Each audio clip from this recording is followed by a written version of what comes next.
Si tiene usted por ahí su Biblia a la mano o acceso a ella, le voy a pedir que me acompañe al libro de Gálatas.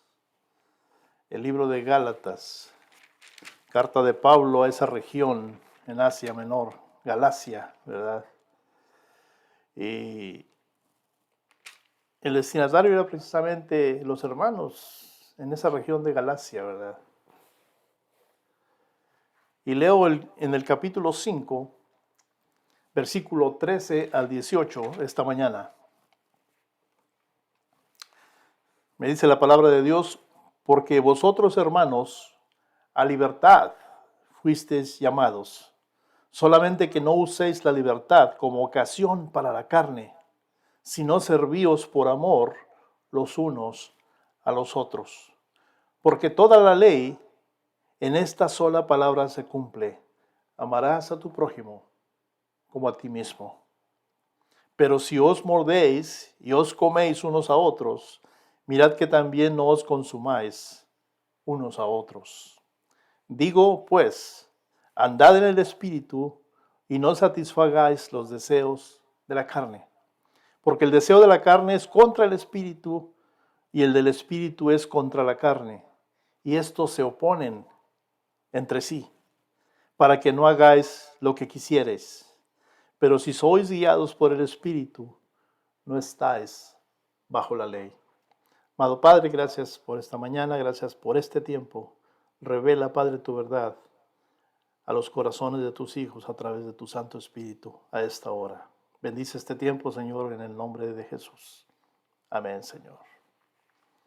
Pues bueno, hermanos, este fin de semana mucha gente va a estar celebrando el Día de la Independencia de este país, ¿verdad? En una variedad de formas. Precisamente el título de este mensaje el día de hoy es Día de la Independencia. Día de la Independencia.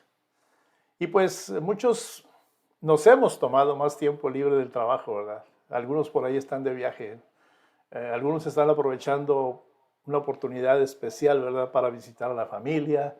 Otros por ahí simplemente se quedan en casa y tal vez miran un maratón de películas en la televisión. Hay muchos asados siendo preparados por todo el país. Va a haber fuegos artificiales, va a haber desfiles, ¿verdad? Y todo tipo de celebraciones, ¿verdad? Que se ha convertido ya en tradición en este país, ¿verdad?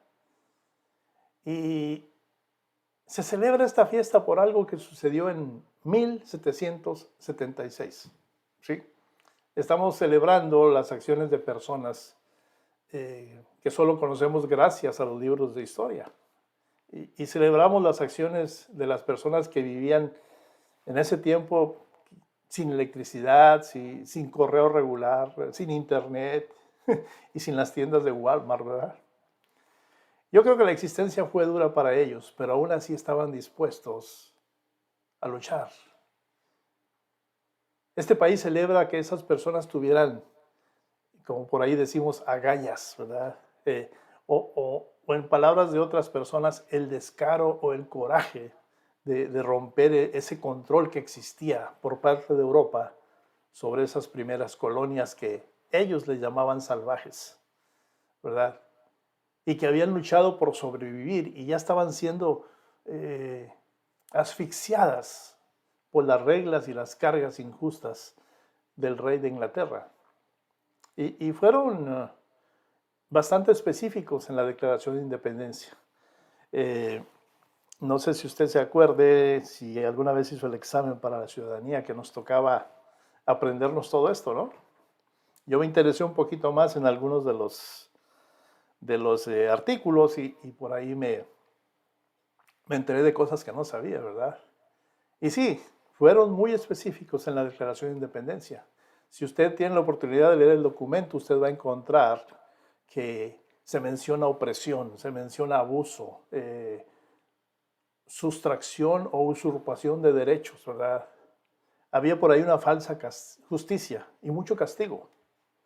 Y también podemos encontrar por ahí un conjunto de cargos que estaban formulados con precisión contra el rey y su justificación, el por qué se querían separar de ese gobierno por parte de un rey. Y esas acusaciones eran de que el rey no estaba cumpliendo con su responsabilidad de gobernar, ¿verdad? De ser un protector del pueblo. Y lo que era peor, que estaba abusando de esos súbditos que estaban del otro lado del océano. ¿Sí? Y esa declaración fue para liberarse del dominio, vamos a decir, estrangulador de un tirano. Curiosamente, este país celebra ese día, ¿verdad? Una declaración, ¿verdad? Claro que no es el día en que esa independencia realmente se logró, pero fue el día en que se declaró la independencia. Iba a pasar mucho tiempo para que en realidad se consiguiera lo que se buscaba. Y yo supongo que si hubieran perdido su lucha, ni usted y yo estaríamos celebrando, ¿verdad? Junto con ellos, ¿verdad? Este fin de semana, ¿verdad?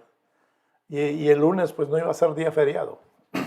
Quizás seríamos por ahí súbditos de una reina, no sé, ¿verdad? Pero nosotros celebramos el ideal del premio que valió todo para los hombres, esos hombres que firmarían el documento.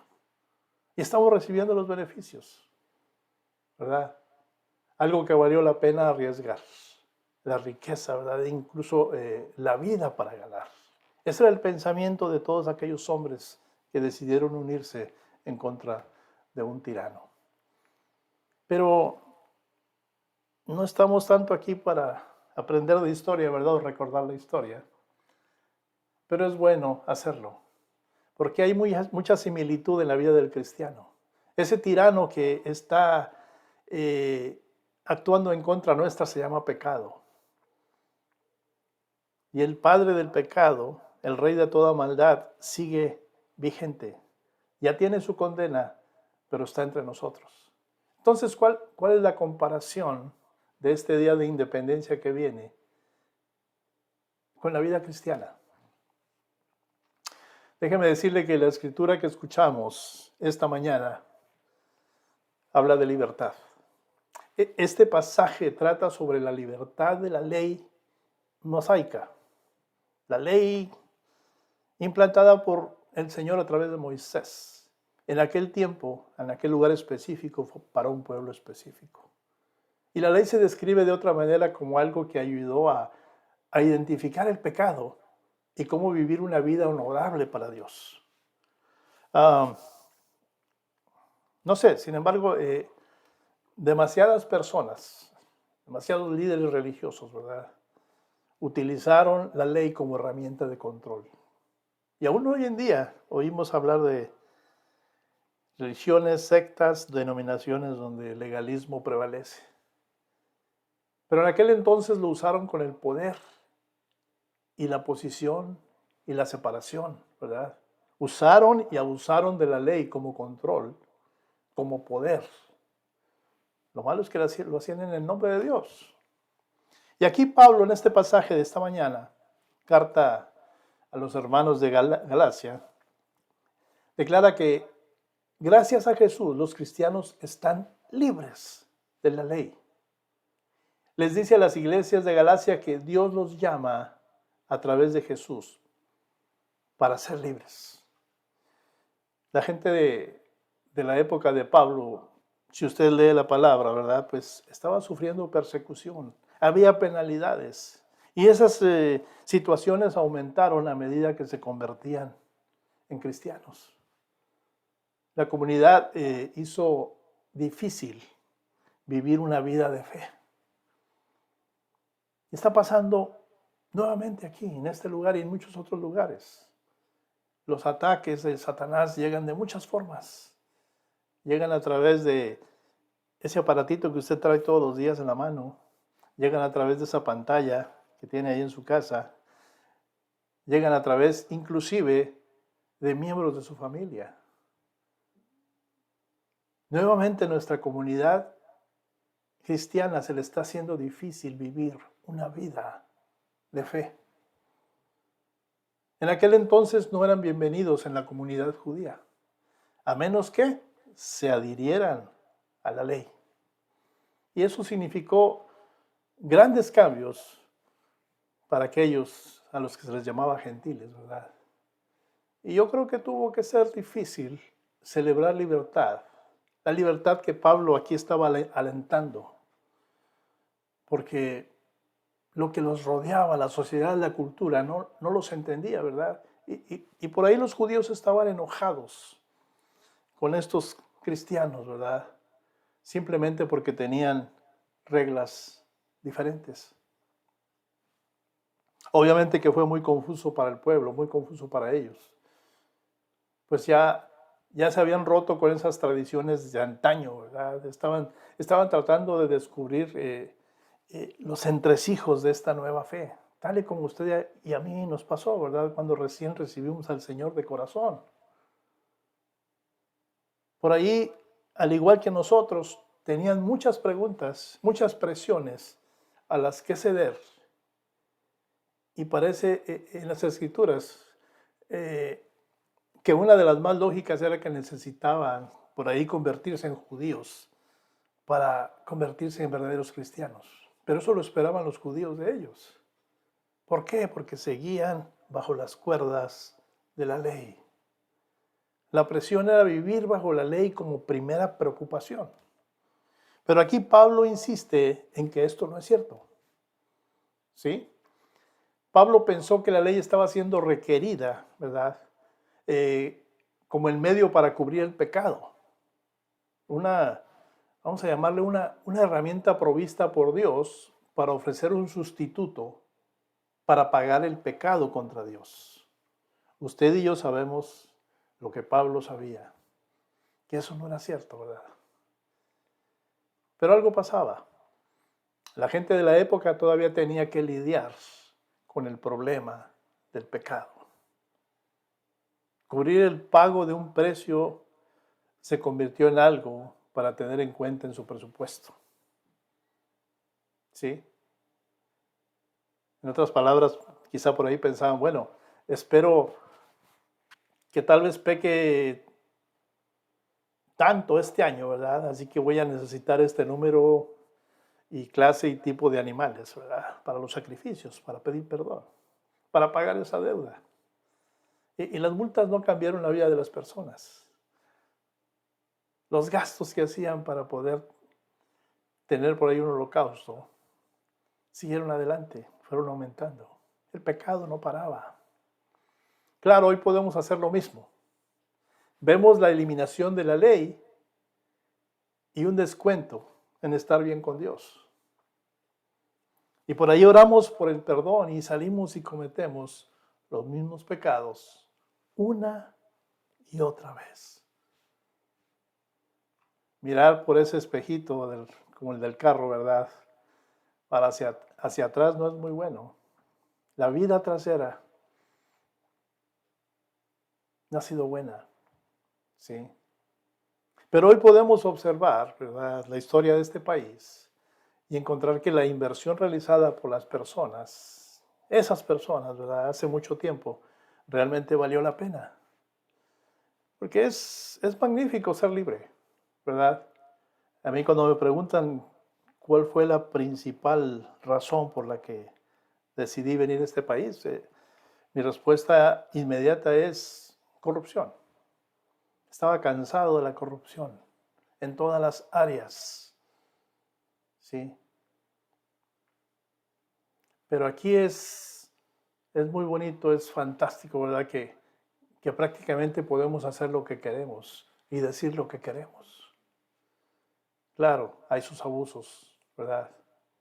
Pero la primera oración o frase en la Declaración de Independencia, déjeme decirle que es una mentira.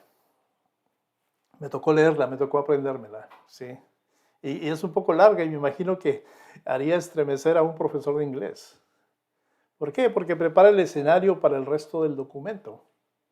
Y por ahí básicamente dice que cuando las cosas están lo suficientemente mal, la gente tiene que tomar medidas y forzar una separación.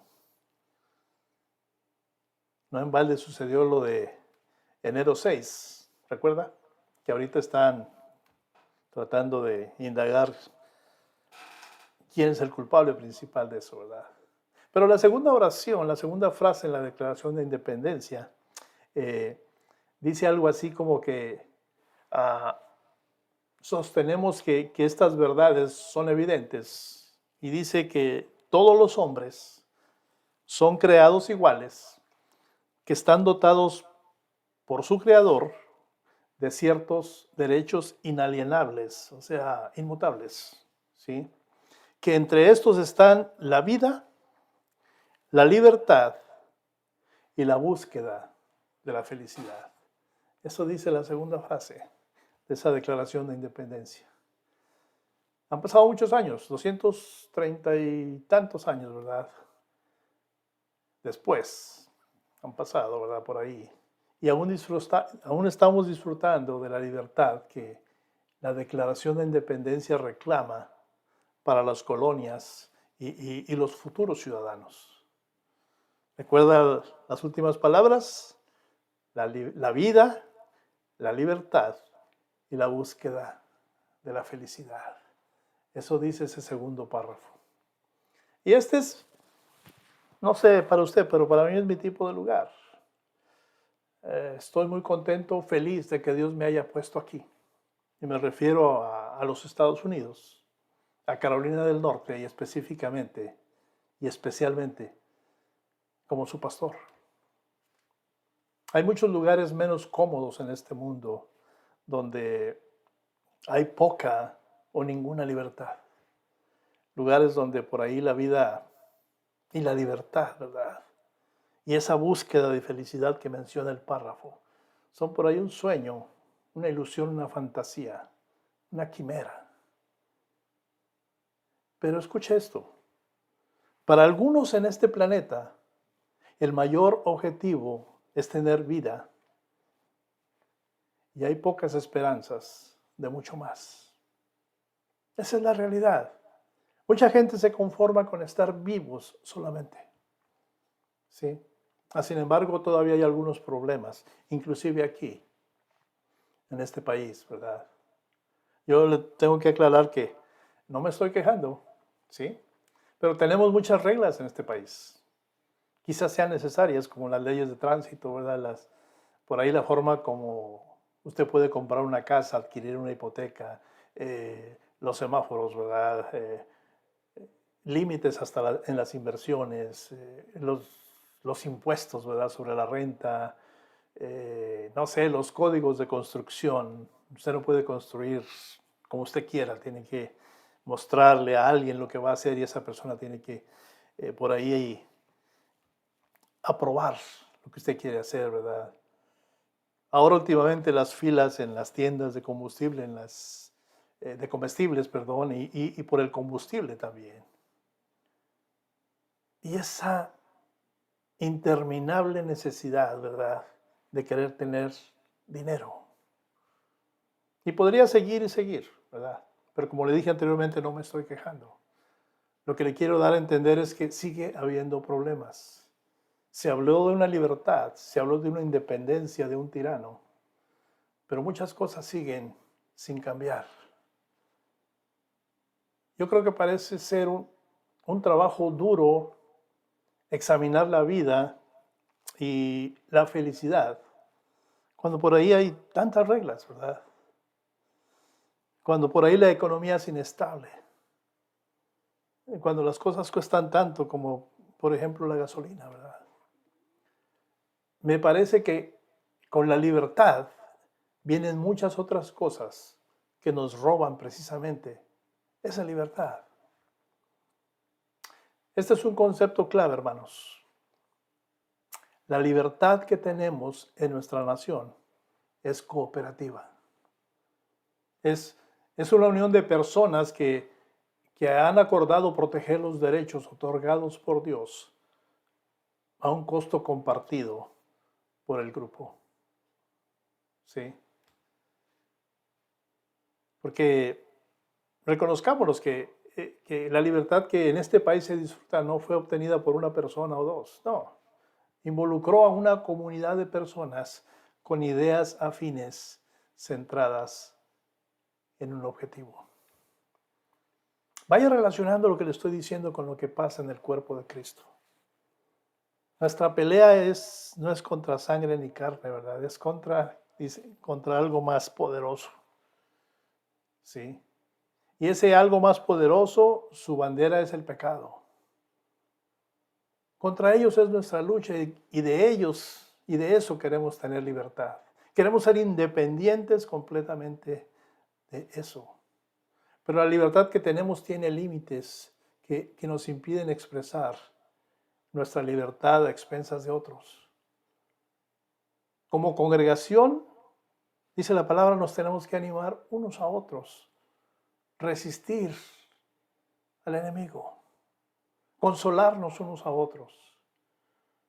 La libertad de este país, como dije anteriormente, no fue idea de una persona o dos. Toda esa comunidad se involucró, ¿verdad?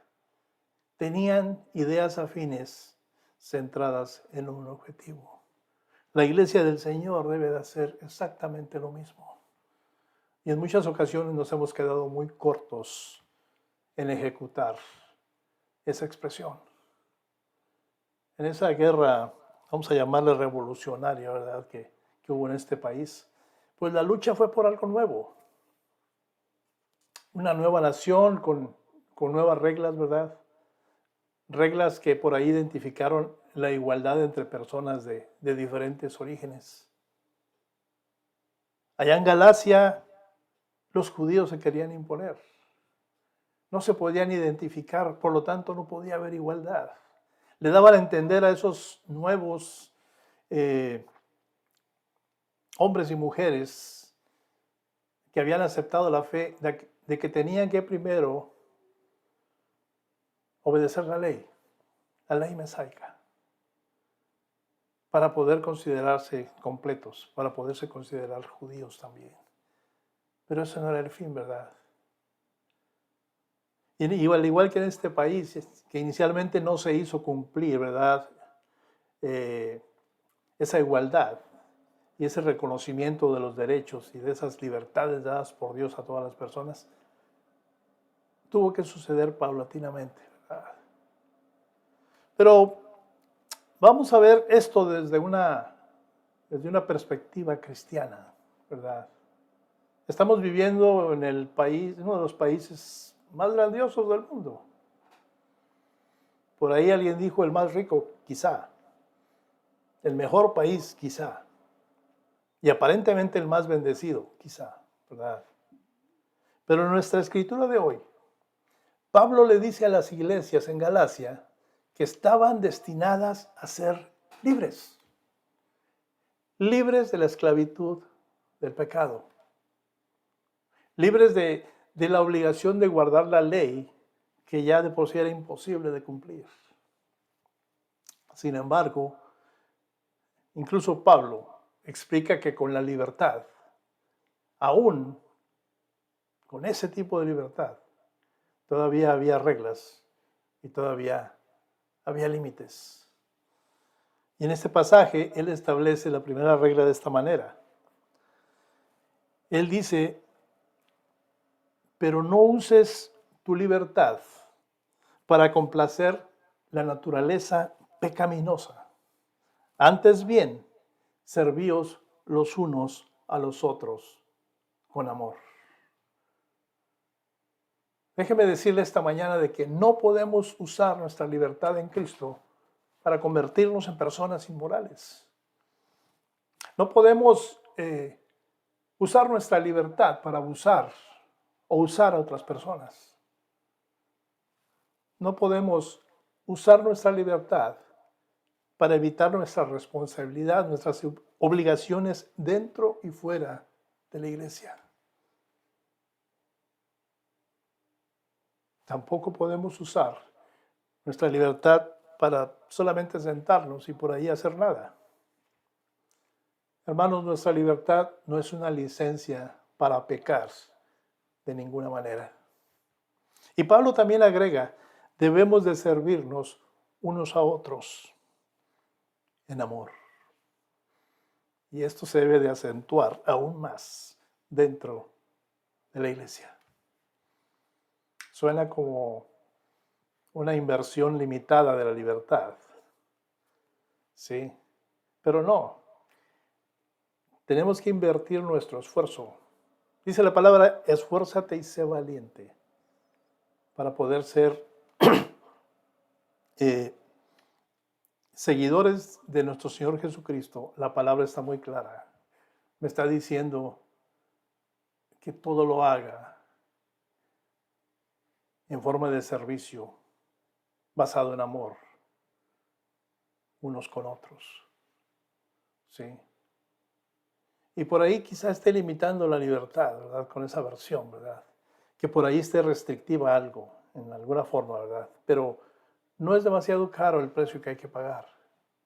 Después de todo, las personas en la iglesia son familia, por nacimiento o por santa adopción, ¿verdad? Recuerden el nuevo nacimiento, lo dijimos hace poco, pertenecemos ahora a la familia del Señor. Y por lo tanto, la protección, el servicio, el amor, debe de ser igual de los unos para los otros. Todos hacemos cosas que no necesariamente nos gustan para la familia, al menos ocasionalmente, ¿no? La libertad que recibimos como cristianos se limita a ser buenos y amar a los demás. Pero ahora llegamos aquí a la segunda regla. Dice Pablo, toda la ley se resume en un solo mandamiento. Ama a tu prójimo como a ti mismo. Y pues sí, ahí está esa frasecita, ¿verdad? Ama a tu prójimo como a ti mismo. Y por ahí decimos, uy, otra vez esa frase. Pero déjeme decirle que comienza desde allá, desde Levítico. Y luego por ahí se cita a Jesús diciendo la verdad. Y en Mateo, y en Marcos, y en Lucas. Y luego Pablo y Santiago nos lo recuerdan varias veces. Ama a tu prójimo como a ti mismo. Una especie de dolor, ¿no? El recordarnos acerca de amar a nuestro prójimo. No sé, tal vez debemos tomar los recordatorios con un significado o importancia adicional, ¿sí? Darle un poquito más de importancia si el Señor se tomó el tiempo de asegurarse de que esa frase apareciera varias veces en su palabra. ¿No lo cree usted? Pero aquí Pablo nos recuerda que esta regla reemplaza a cualquier ley, a toda la ley. Y déjeme decirle, hermano, esta mañana, si se sigue esta regla, usted y yo podremos poner nuestras vidas en pie de igualdad, ¿verdad? Y nos va a guiar en la dirección correcta. Esta única regla, ¿verdad? Nos va a liberar a ti y a mí de todos esos pequeños matices, ¿verdad? Y esas mezquinas restricciones de la ley. Amar a tu prójimo como a ti mismo. ¿Qué significa eso realmente? ¿Cómo por ahí demostramos nuestro amor primero por nosotros mismos? No sé, pero cuando tenemos hambre, sed, o por ahí estamos enfermos, pues hacemos algo al respecto, ¿no lo cree? Cuando por ahí decido ir a algún lugar, uso mi auto, ¿verdad?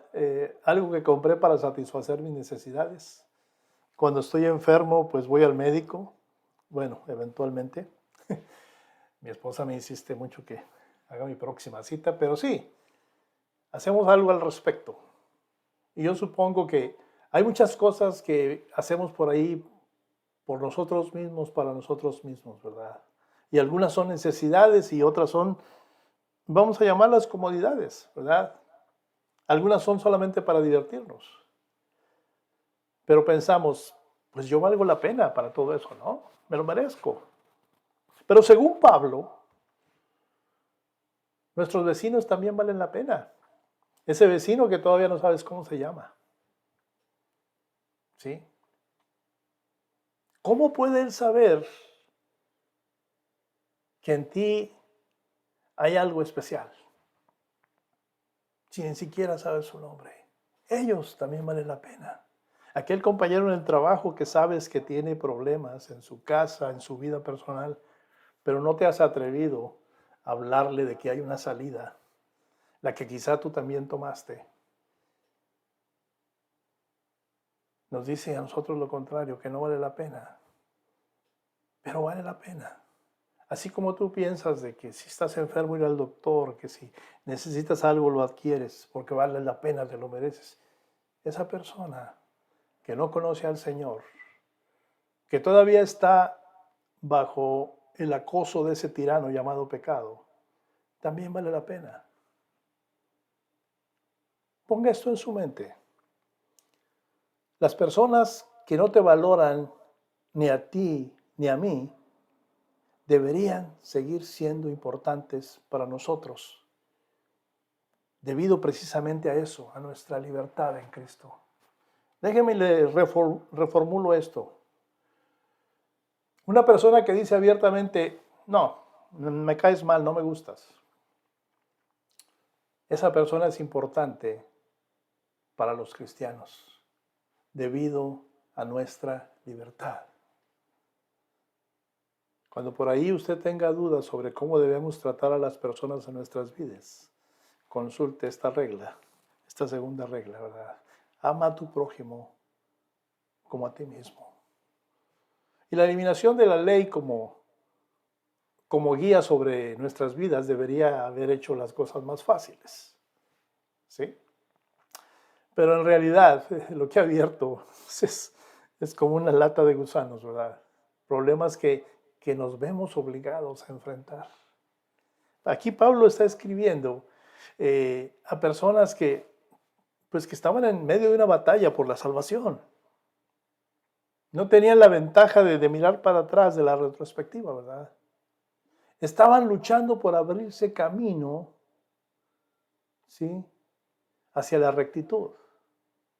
Y no estaban seguros si estaban dando o no los pasos adecuados. Por ahí algunos de sus problemas se plantean dentro de la iglesia misma. Y Pablo se los menciona. Yo creo que por ahí debió haber habido algunas conversaciones encendidas, ¿verdad? Y acusaciones entre hermanos y creyentes, mientras se luchaba con la libertad que Pablo les estaba recordando. La lucha principal es tratar de vivir bajo la opresión de la ley, con la esperanza de que mejore, o elegir la libertad que Dios ofrece. Solamente hay esas dos opciones. Y yo creo que la última es la más acertada. Si usted ha experimentado a Dios, usted va a elegir la libertad que Él le ofrece a su pueblo. Volviendo a los colonizadores de esta tierra, ¿verdad? Esos primeros pioneros, ¿verdad? Ellos reconocieron que sus vidas estaban al borde de la esclavitud por parte del rey, ¿sí? Por ahí la falta de derechos o de ese autogobierno, ¿verdad? Y la pérdida cada vez mayor digamos, del control sobre sus vidas, los llevó a declarar su libertad contra ese rey todopoderoso, como le llamaban, el rey de Inglaterra. No le declararon la guerra al rey. Simplemente cortaron su servidumbre a una vida como sirvientes de un rey injusto. No le declaremos la guerra a Satanás. Simplemente cortemos esa servidumbre, esa esclavitud en la que hemos caído hacia el pecado. Esos hombres cambiaron de rumbo eligiendo el camino más duro, que era la independencia total. Fue un camino de lucha, fue un camino de dolor, ¿verdad? Pero que terminaría en una libertad, como pocos en esas primeras 13 colonias habían experimentado. La vida cristiana no es diferente, hermanos. Esfuérzate y sé valiente, me dice la palabra innumerables veces. Y me lo dice de muchas formas. Y si usted revisa el contexto de cada ocasión en la que fue enunciada esa frase, era para alentar y no dar un paso atrás. En nuestro caso es no darle ni una pulgada, ni un centímetro al pecado. Lea en casa este libro de Gálatas, especialmente los últimos capítulos. Ese capítulo 5 se titula en mi Biblia, Estad firmes en la libertad. No me dice disfruta tu libertad. Me está diciendo todo lo contrario, estad firmes. Sí. Lea ese capítulo 5, ese capítulo 6 en casita. Pablo les dice a sus lectores que para los cristianos ese camino lo dirige el Espíritu. Y la batalla que describe es entre la naturaleza pecaminosa de cada persona y la guía que ofrece el Espíritu Santo. Él está explicando que la lucha está en la batalla individual, ahí dentro de cada persona, ahí dentro de ti, ahí dentro de mí. Y la elección, ¿verdad?, es estar atado y controlado por una naturaleza pecaminosa o seguir el Espíritu hacia la libertad definitiva. Recuerda el sacrificio de nuestro Señor Jesús. Uno de los más grandes objetivos de ese evento fue precisamente liberarte a ti y a mí de la esclavitud, del pecado y su consecuencia. Dice la palabra, porque la paga del pecado es muerte. Y es la misma muerte que Él venció en la cruz. Hermanos, la lucha por la independencia continúa hoy. Y aquí en este país donde hemos recibido tanta bendición, la batalla por la libertad religiosa, ¿verdad?, está creciendo, ¿verdad? Y yo sugeriría que si no nos unimos a la batalla, vamos a seguir viendo cómo se recortan y eliminan nuestros derechos, nuestras libertades. Ya se ha sacado al Señor de las escuelas, ya se ha sacado el Señor de los edificios públicos. ¿Qué sigue? Los fundadores de esta nación obviamente estaban mucho más abiertos a la dirección de Dios que muchos de nuestros políticos y los jueces, ¿verdad?, actuales. Pero déjeme darle otra noticia. La batalla por nuestra libertad espiritual también continúa. Todos luchamos por el bien, ¿verdad? Todos luchamos contra el mal. Y no un momento hoy, otro momento la próxima semana. Todos los días el enemigo nos presenta algo nuevo, algo por qué preocuparnos, algo por qué olvidarnos de ese sacrificio en la cruz, algo por qué olvidarnos de las palabras de Pablo acerca de que en realidad somos libres y que la base de ello es amar a nuestro prójimo como a nosotros mismos. Pero decidimos amarnos a nosotros mismos y amar a nuestro prójimo. Y probablemente no generamos tantas batallas como podríamos. De hecho, yo me temo que no batallamos ni luchamos en lo absoluto. Siendo honestos, ¿sí? Simplemente por ahí nos elegimos a nosotros mismos e ignoramos a los demás. Y dejamos que el pecado y el deseo personal guíen por ahí nuestras decisiones, nuestras elecciones egoístas.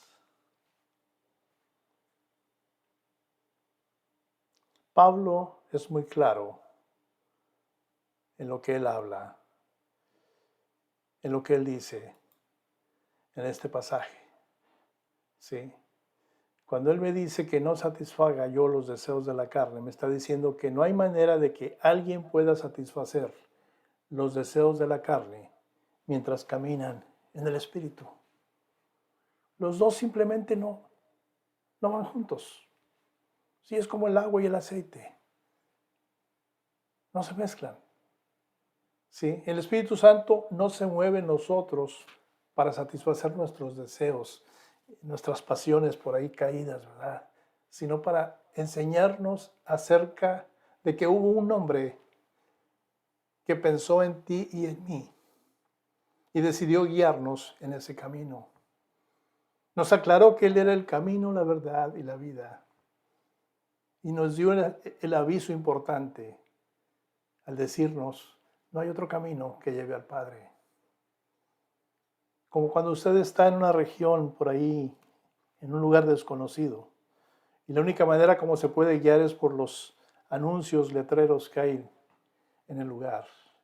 Y cuando ese letrero le dice, este es el camino a donde usted va, Jesús se tomó el tiempo para aclararme que no hay otro camino, no hay otro nombre dado a los hombres. Esta es la clave para una vida recta.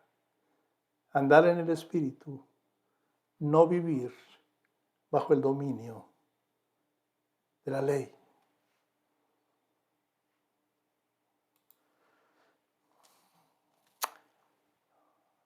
Hay un libro que se titula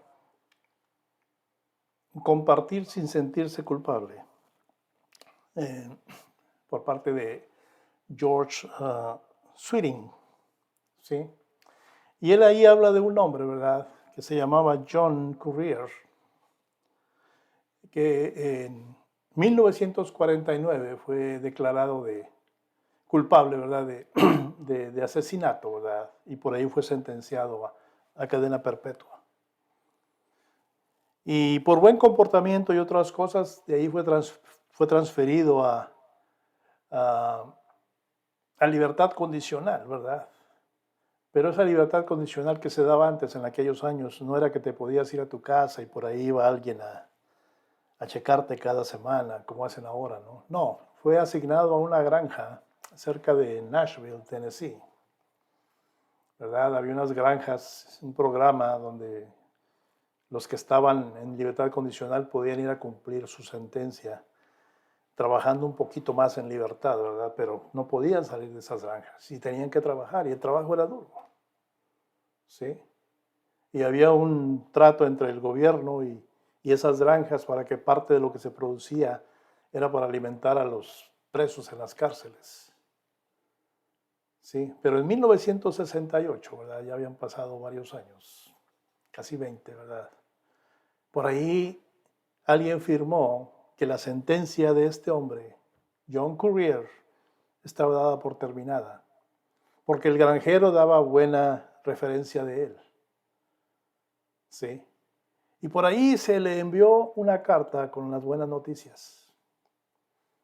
Pero las personas encargadas de entregar ese mensaje no hicieron todo lo posible para que él lo recibiera.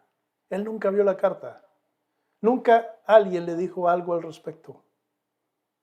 Y la vida en esa granja era dura y no había promesas de un futuro, ¿verdad?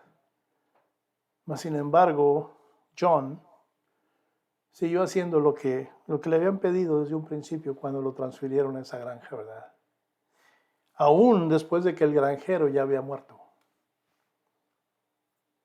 Los que se siguieron encargando de la granja seguían controlando el lugar, ¿verdad? Por ahí pasaron 10 años más. Y por ahí un oficial estatal en su oficina se topó con esa carta y dijo, ¿por qué esta carta no fue enviada a quien se le debió haber enviado en el tiempo indicado? La abrió, la leyó y se enteró de lo que estaba pasando, ¿verdad? Se enteró también de la difícil situación que John Courier estaba pasando, ¿verdad? E hizo todo lo posible para buscarlo, encontrarlo y mostrarle esa carta en la que se leía que su sentencia había sido conmutada 10 años antes, de que él era un hombre libre. El autor de este libro, señor Sweeting, ¿verdad?, concluyó esta historia haciendo la pregunta: ¿le importaría a usted si alguien le enviara un mensaje importante, el más importante de su vida, y año tras año el mensaje urgente nunca se le entregara. Hermanos, nosotros que hemos oído las buenas nuevas y experimentado la libertad por medio de Cristo, somos responsables de proclamarlas a otros que aún están esclavizados por el pecado. Mi pregunta es, ¿estamos haciendo todo lo posible para asegurarnos de que la gente reciba el mensaje?